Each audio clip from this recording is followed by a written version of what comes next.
Hello, good morning students. Now let us see some solved examples on integration. Take the first one. Integral 1 upon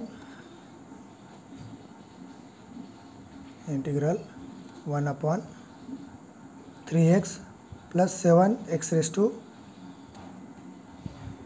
minus n dx. Solution. Consider the integral. x raised to n जो negative दिलेला आहे तुम्हाला त्या ठिकाणी त्याला मी positive केला. Integral 1 upon 3x plus 7 upon x raised to n. LCM घेतला तर आपल्याला इंटिग्रल मिळते x raised to n divided by 3 into x raised to n plus 1 plus 7 dx. मग खालचा जो डिनॉमिनेटर आहे त्याचं डेरिव्हेटिव्ह वरती ॲडजस्ट तुम्हाला होईल. बघा, सबस्टिट्यूशन केलं मी. 3 into x raised to n plus 1 plus 7 is equal to t. Differentiating with respect to x. 3 into n plus 1 आहे म्हणून n plus 1 multiplied into x raised to n into dx is equal to dt. t चा derivative 1 into dt म्हणजे x raised to n dx ची किंमत मिळते तुम्हाला 1 upon 3 into n plus 1 into dt. So given integral is reduced to, बघा पूर्ण dx ची किंमत टाकली मी 1 upon 3 n plus 1 into dt आणि खालची जी टर्म आहे ती आपण t म्हणून पुटअप केली. So divided by t. Constant बाहेर काढला तर integration 1 upon t dt log t मिळते. फायनल आन्सर मग t ची किंमत परत टाकून द्या. 1 upon 3 n plus 1 log 3 into x raised to n plus 1 plus 7 आणि शेवटी c ॲड करा. पुढचं 9वं एक्झाम्पल या ठिकाणी दिसतंय. Integral 3x plus 2 under root x plus x minus 4 dx. Solution बघा, जर मी आय म्हटलं त्या इंटिग्रलला डायरेक्ट सबस्टिट्यूशन आहे. मग अशा टाईपच्या इंटिग्रल्समध्ये x minus 4 याला t ठेवलं, एक्सची किंमत काढली. Differentiating both sides. एक्सचं डेरिव्हेटिव्ह 1 into dx, 4चं डेरिव्हेटिव्ह 0, टीचं डेरिव्हेटिव्ह 1 dt म्हणजे dx बरोबर dt टाकायचं आहे. मग इंटिग्रल काय चेंज होतं बघा. 3 into एक्सची किंमत 4 plus t ठेवली प्लस 2 आणि under root of g term होती तुमची x minus 4 त्याला आपण t म्हटलं आणि dt लिहिलं. सिम्प्लिफिकेशन केल्यावर हा 12 आणि 2 14 इंटिग्रल ऑफ 14 plus 3t आणि बाहेर जो होता तो t raised to 1/2 dt. t raised to 1/2 ने मी मध्ये मल्टिप्लिकेशन करून घेतलं. So 14 into t raised to 1/2 plus 3 into t raised to 3/2 dt. म्हणजे टोटल इंटिग्रल हे आपल्या इंटिग्रल स्टँडर्ड फॉर्मला रिड्यूस झालं x raised to n ला. मग t raised to 1 हाफचं इंटिग्रल काय मिळते तुम्हाला t raised to 3/2 म्हणजे 1/2 plus 1 आणि खाली 1/2 plus 1 म्हणजे 3/2. t raised to 3/2 divided by 3/2. 3 into आता 3 raised to 2 येतं, यांची किंमत 3/2 त्याच्यात एक ॲड केला तर 5/2 डिवायडेड बाय 5/2 आणि शेवटी तुम्हाला c ॲड करायचा आहे. तिथे dx आलेला आहे परंतु शेवटची स्टेप बघा. 28 डिवायडेड बाय 3 x minus 4 टीची किंमत पण टाकून दिली मी x minus 4 raised to 3/2 plus 6/5 x minus 4 raised to 5/2 plus c. तर सबस्टिट्यूशन केल्यानंतर तुम्हाला स्टँडर्ड फॉर्म. काही स्पेशल ॲडजस्टमेंट्स आहेत इंटिग्रल्समध्ये तर त्या टाईपचं एक एक्झाम्पल बघा. 10वा नंबरचा सॉल्व एक्झाम्पल आहे पेज नंबर 109 वरती. तर integral x plus 4 sine of x plus 4 divided by cosine of x minus b dx. याला आय म्हटलं मी. तर बघा खाली डिनॉमिनेटरला x minus b दिसतोय तुम्हाला. मग वरती तुम्हाला थोडीशी ॲडजस्टमेंट करायची आहे. Sine of x minus b plus a plus b. मग sine of a plus b जरा त्या दोघं ब्रॅकेटला एका ब्रॅकेटला a म्हटलं आणि दुसऱ्या ब्रॅकेटला कॅपिटल b म्हटलं तर फॉर्म्युला वापरता येईल तुम्हाला. Sine of x minus b into cosine A plus B plus cosine x minus B sine of A minus B, खाली आहे तुमचा डिनॉमिनेटरला cosine x minus B d x. Separate केलं डिवायडेशन कोसाइन एक्स मायनस बीने, तर integral मिळतं आहे तुम्हाला sine x minus B cosine A plus B divided by cosine x minus B plus cosine x minus B sine A plus B cosine x minus B. Integral काय मिळतं आहे मग तुम्हाला, cosine A plus B constant term आहे, ठीक आहे. Integration cosine A plus B sine x minus B divided by cosine x minus B झाला तो tan x minus B plus sine A plus B. तर दुसऱ्या टर्ममध्ये तुम्हाला कोसाइन एक्स मायनस बी आणि डिनॉमिनेटरला cosine x minus B cancel होऊन जाईल. फायनल उत्तर काय मिळतं आहे मग, cosine A plus b into टॅनचं integration मिळतं आहे तुम्हाला log sec x minus B आणि या ठिकाणी sign A plus B constant असल्यामुळे 1चं इंटिग्रल मिळते x into sign A plus B plus C. समजलं सगळ्यांना. पेज नंबर 190वरती तुम्हाला हे एक्झाम्पल सॉल्व दिसतील, तर बघू शकता तुम्ही. पुढचं एक्झाम्पल आहे 11व्या नंबरचं, e raise to x plus 1 divided by e raise to x minus 1 d x इंटिग्रलला. त्याला आहे म्हटलं, मग बघा डिनॉमिनेटरला तुम्हाला x e raise to x minus 1 दिसतो आहे, म्हणून वरती या ठिकाणी e raise to x minus 1 adjust केला, म्हणजेच -1 + 1 ॲड केला तर तुम्हाला e raise to x minus 1 + 2. Separate division केलं तर तुम्हाला दिसेल integral 1 + 2 upon e raise to x minus 1 d x. Separate integral केले बघा चौथ्या स्टेपला, integral d x plus 2 times integral, या ठिकाणी e raise to x common काढला, पुन्हा e raise to x 2 upon e raise to x 1 - x e raise to -x d x. मग पहिलं इंटिग्रल तुमचं एक्स मिळणार आहे, परंतु दुसऱ्या इंटिग्रलमध्ये सबस्टिट्यूशन वापरायचं आहे तुम्हाला, म्हणून या ठिकाणी एक नंबर जर दिला तर तुम्हाला सबस्टिट्यूशननुसार दुसऱ्या इंटिग्रलमध्ये ती किंमत टाकता येईल. सबस्टिट्यूशन आहे 1 - e raise to -x is equal to t. Differentiation केल्यानंतर तुम्हाला मिळतं आहे -1चं derivative 0 - e raise to -x काय -एक्सचं डेरिव्हेटिव्ह -1 इंटू डी एक्स आणि टीचं derivative 1 into d t. Minus परत +1 झाला. पहिला इंटिग्रल तसंच ठेवलं, दुसऱ्या इंटिग्रलमध्ये सबस्टिट्यूशन केलं 2 integral 1 upon t d t. पहिला इंटिग्रल आहे x plus 2 times log t plus c, परत टीची किंमत तिथं पुटअप करून राहिली 1 - ई रेस टू -एक्स.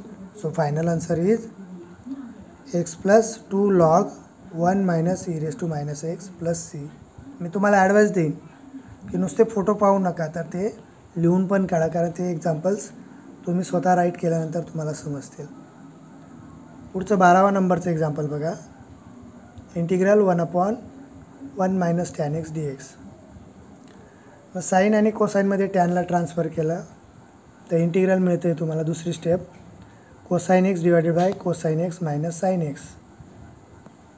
मग खाली तुम्हाला साइन आणि कोसाइनची वजाबाकी दिसते, कोसाइन आणि साइनची वजाबाकी दिसते. मग या ठिकाणी 1/√2 ॲडजस्ट केलेला आहे √2 मल्टिप्लिकेशन केल्यामुळे. त्या 1/√2ला कोसाइन π/4 डिनॉमिनेटरला पहा, integral 1/√2 integral cosine x divided by cosine π/4 cosine x minus sine π/4 sine x. म्हणजे डिनॉमिनेटरला मिळते तुम्हाला numerator cosine x divided by cosine x plus π/4 dx. दोघं न्यूमरेटर आणि डिनॉमिनेटरमध्ये त्या टर्म दिसत आहेत. मग आता पुन्हा वरती तुम्ही ॲडजस्टमेंट करत बसायची नाही, तर सरळ सबस्टिट्यूशन टाकून आपण नंतर त्याला सिम्प्लिफिकेशन करायचं. सबस्टिट्यूशन आहे तुमचं x plus π/4 is equal to t, म्हणजेच तुम्हाला d x is equal to d t मिळते. 1/√2 इंटिग्रल कसं होईल रिड्यूस, मग कोसाइन न्यूमरेटरचा एक्स व्हॅल्यू काय मिळेल तुम्हाला t minus π/4 divided by cosine t d t. पुन्हा वरती न्यूमरेटरचं एक्सपान्शन केलं मी cosine t cosine pi by 4 plus sine t sine pi by 4 divided by cosine t integral d t. 1/√2 integral cosine pi by 4 आणि sign पाय by 4. Cosine टीने पण deviation करून टाकतो आहे लगेच सेपरेट दोघं टर्म्सला. कोसाइन टी पहिल्या टर्ममध्ये कॅन्सल होऊन जाईल, तर कॉस पाय बाय 4 1/√2 मिळतो आहे. साइन पाय बाय 4 1/√2 मिळतो आहे आणि sine t upon cos t तुम्हाला टॅन टी मिळतं आहे आणि डी टी इंटिग्रलसाठी. सो 1/√2 तसाच कॉमन ठेवला मी. परत दोघं टर्ममध्ये सुद्धा रूट 1/√2 कॉमन निघतो आहे. म्हणजेच तुम्हाला पहिला इंटिग्रल मिळाला तुम्हाला डी टी, पहिलं integral d t plus integral tan t d t. 1 d टीचं इंटिग्रल मिळालं तुम्हाला टी आणि टॅनचं इंटिग्रल मिळते log sec t plus c. 1/√2 आणि 1/√2 1/2 मिळाला तुम्हाला. टीची किंमत एक्स प्लस पाय बाय 4 टाकली log sec of x plus पाय बाय 4 आणि शेवटी तुम्हाला सी ॲड करायचं आहे. मग ह्या पेजवरती तुम्हाला खाली एक टाईप दिलेला तुम्हाला to evaluate the integral of the type. तो आपण पुढच्या लेक्चरला बघू. साइन आणि कॉसची बेरीज वरती असेल आणि खाली पण साइन आणि कॉसची बेरीज असेल. तर न्यूमरेटरला लिहिता येतं आहे lambda times denominator plus mu times डिनॉमिनेटरचं डेरिव्हेटिव्ह. म्हणजे या ठिकाणी लॅम्बडा आणि म्यूच्या ऐवजी ए आणि बी कॅपिटल ए बी तुम्ही यूज केले तर तुम्हाला ए आणि बी व्हॅल्यू फाइंड आउट करायचे आहे. ते इंटिग्रल आपण पुढच्या वेळेस बघू.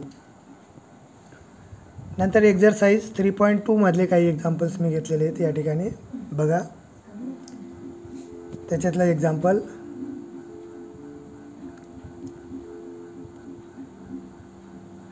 Integral evaluate integral root tan x divided by sine x into cos x. Numerator आणि डिनॉमिनेटरला मी डिवाइड केलं कोसाइन वर्गने, कोसाइन वर्ग एक्सने. तर तुम्हाला त्या ठिकाणी मिळतं आहे अंडर रूट टॅन एक्स, डिनॉमिनेटरला कोसाइन वर्ग म्हणजे तो सेक वर्ग झाला आणि खाली तुम्हाला sine x upon cos x त्याचं उत्तर मिळतं आहे टॅन एक्स डी एक्स. मग सेक स्क्वेअर एक्स इंटिग्रल बघा तिसऱ्या स्टेजला integral sec square x divided by root tan x. मग आता प्रॉपर सबस्टिट्यूशन तुम्हाला करता येईल. सबस्टिट्यूशन केल्यानंतर तुम्हाला काय मिळते tan x is equal to t, sec square x d एक्सची किंमत मिळते डी टी. ती पुटअप केली तुम्ही तर 1/√2 डी टी आणि 1/√2चं माहिती तुम्हाला derivative integration two root t बघा डायरेक्टली, किंवा आपला नेहमीचा फॉर्म्युला एक्स रेस टू यांचा जरी वापरला तरी हरकत नाही. सो फायनल आन्सर काय मिळतं आहे तुम्हाला 2 टॅन एक्स प्लस सी. बघा पुढचं एक्झाम्पल इव्हॅल्युएट सोल्युशनमध्ये बघा. आय म्हटलं त्याला मी 1 + x divided by x into sine x plus log x d x.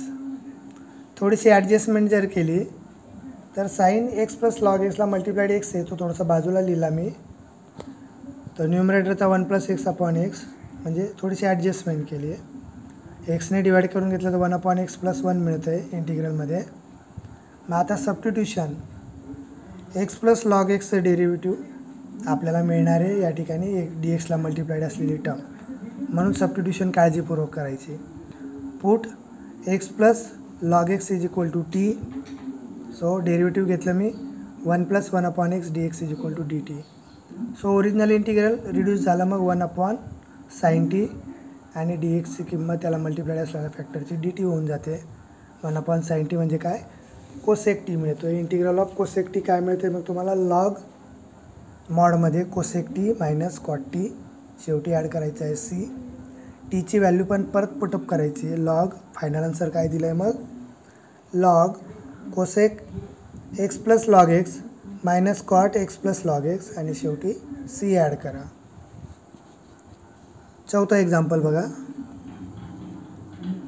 Evaluate integral. त्याला आय नाव दिलं मी x into sec square x cube divided by अंडररूटमध्ये tan cube x square d x. मग बघा put tan of x square,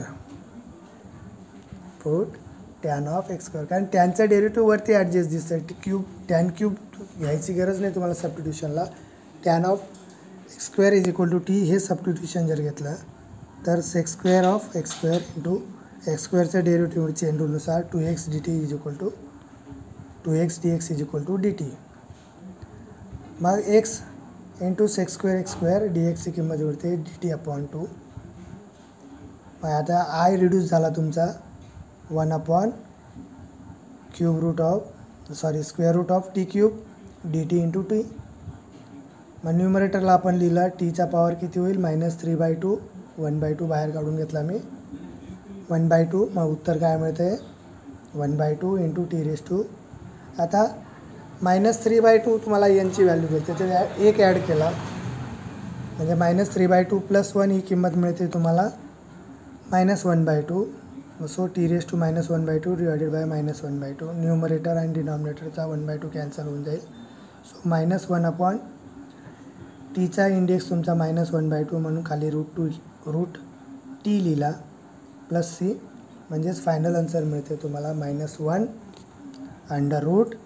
tan of x square plus C.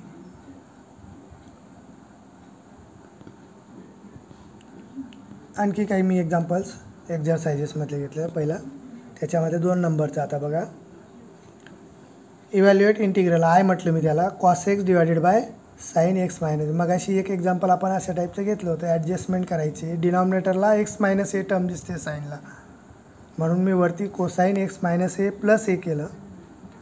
पुन्हा cosine a plus बीचा formula वापरला. इंटिग्रल तिसरी स्टेप बघा cosine x minus a into cos a minus sine x minus a into sine a divided by sine of x minus a into d x. So integral separate division केल्यानंतर तुम्हाला काय मिळते बघा separate लिहिलेले आहेत integrals deviation करून. मग पहिल्या इंटिग्रलमध्ये cosine upon sine cos A तर कॉन्स्टंट आहे म्हणून तो झाला इंटिग्रल कॉट एक्स मायनस ए. दुसऱ्या टर्ममध्ये sine x minus A sine x minus A numerator आणि डिनॉमिनेटरला कॅन्सल झाला साईन ए शिल्लक राहतो फक्त तोही बाहेर काढला तर इंटिग्रल 1 dx मिळतो आहे तुम्हाला. म्हणजे आता कॉटचे इंटिग्रल असेल तुमचं cosine a into log sine x minus a आणि 1चं इंटिग्रल आहे x into sine a plus c. हे झालं तुमचं फायनल आन्सर. तिसरं एक्झाम्पल थोडंसं ॲडजस्टमेंट बघा evaluate integral sine x minus a divided by cosine x plus b d x. Adjustment बघा डिनॉमिनेटर एक्स प्लस बी आहे म्हणून या ठिकाणी वरती एक्स प्लस बी घेतला मायनस ए प्लस बी बघा म्हणजे तुम्हाला बी तिथे ॲडजस्ट करावा लागला. पुन्हा साईनचं एक्सटेन्शन घेतलं मी sine x plus b cos x a plus b minus cos x plus b into sine a plus b. Division केल्यावर तुम्हाला मिळेल बघा सेपरेट डिवायडेशन करून 2 टर्म इंटिग्रलमध्ये दिलेल्या आहेत. साईन एक्स प्लस बी आणि कॉस एक्स प्लस बी यांचं उत्तर मिळालं तुम्हाला tan x plus b cos म्हणून cot a cosine of a plus b बाहेर काढला मी कॉन्स्टंट येतो integral tan x plus b d x minus sine a plus b cosine cancel झाला साईन ए प्लस बी हा constant आहे आणि integral 1 dx. म्हणजे फायनल आन्सर मिळते तुम्हाला कोसाईन ए प्लस बी आणि टॅनचं इंटिग्रल असेल log sec of x plus b minus 1चं integral x sine a plus b तसाच लिहिलं त्याला मल्टिप्लाइड आणि शेवटी ॲड केला सी. आणखी एक ॲडजस्टमेंटचं एक्झाम्पल बघा कारण आपल्याला थेरम आणि त्याच्यावरच्या करोलरी ह्या जास्त उपयोगाच्या आहे. तर evaluate integral 1/x into x cube minus 1 dx. मग बघा ॲडजस्टमेंट काय केलेली आहे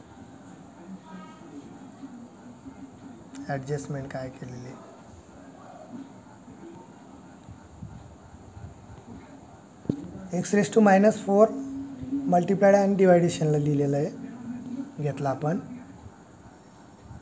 तर डिनॉमिनेटरला तुम्हाला आता x⁻⁴ इंटू एक्स तो झाला x⁻³ मध्ये मल्टिप्लिकेशन करून घेतला म्हणून 1 - x⁻³ मिळतो आहे तुम्हाला. पुन्हा 3 ॲडजस्टमेंट केलं आहे डिनॉमिनेटर म्हणजे तो बाहेर लिहून घेतला मी आणि न्यूमरेटरला वरती लिहून घेतला आहे मी.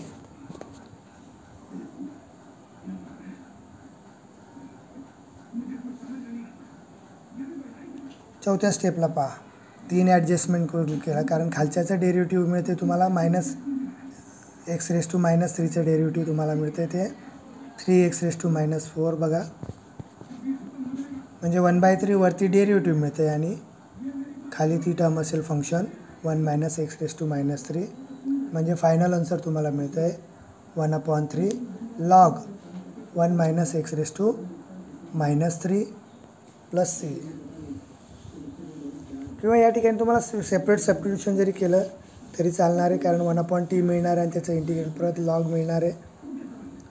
पुन्हा या ठिकाणी शेवटी सिम्प्लिफिकेशन केलं तर 1/3 log x³ - 1 divided bye x³ आणि शेवटी c ॲडजस्टला लिहायचं आहे तुम्हाला, कॉन्स्टंट, आर्बिटरी कॉन्स्टंट. आणि आणखी एक थोडंसं टिपिकल एक्झाम्पल आहे, evaluate the integral tan 3x, tan 2x आणि tan x तिघांचा गुणाकार. कारण एक वेळेस 2 टर्म असते तर आपण ॲडजस्टमेंट करतो, परंतु 3 टर्म असेल तर कसं जायचं. 11वीमध्ये आपण tan 3x extension 2x + x मध्ये लिहिलं तर आपल्याला फॉर्म्युला मिळतो tan 3x = tan 2x + tan x 1 - tan 2x × tan x. मग खालचा डिनॉमिनेटर मी tan 3x ला मल्टिप्लिकेशन केलं. चौथी ओळ बघा, tan 3x ब्रॅकेटमध्ये 1 - tan 2x × x = tan 2x + tan x. tan 3x ने मल्टिप्लिकेशन करून घेतलं, tan 3x - तिघा टॅनचा गुणाकार = tan 2x + tan x. आपल्याला पाहिजे होती टर्म तिघांचा गुणाकार, म्हणजे tan 3x - tan 2x - tan x बरोबर तिघांचा गुणाकार दिसतोय तुम्हाला. म्हणजे दिलेलं इंटिग्रल हे रिड्यूस झालं तुमचं integral tan 3x - integral tan 2x - integral tan x dx. आणि टॅनचा फॉर्म्युला माहिती आहे इंटिग्रलसाठी, log of sec x. आता या ठिकाणी 3x दिसतोय तुम्हाला, म्हणून 1/3 log sec 3x minus tan 2xचं इंटिग्रल असेल 1/2 log sec 2x आणि tan xचं इंटिग्रल असेल तुमचं log sec x आणि शेवटी c ॲड करायचा. ठीक आहे. पुढच्या वेळेस आपण नवीन मेथड शिकू, जी मगाशी मी तुम्हाला दुसऱ्या पेजवर सांगितलं होतं ज्यावेळेस इव्हॅल्युएशन आपण पाहत होतो. थँक्यू. ओके.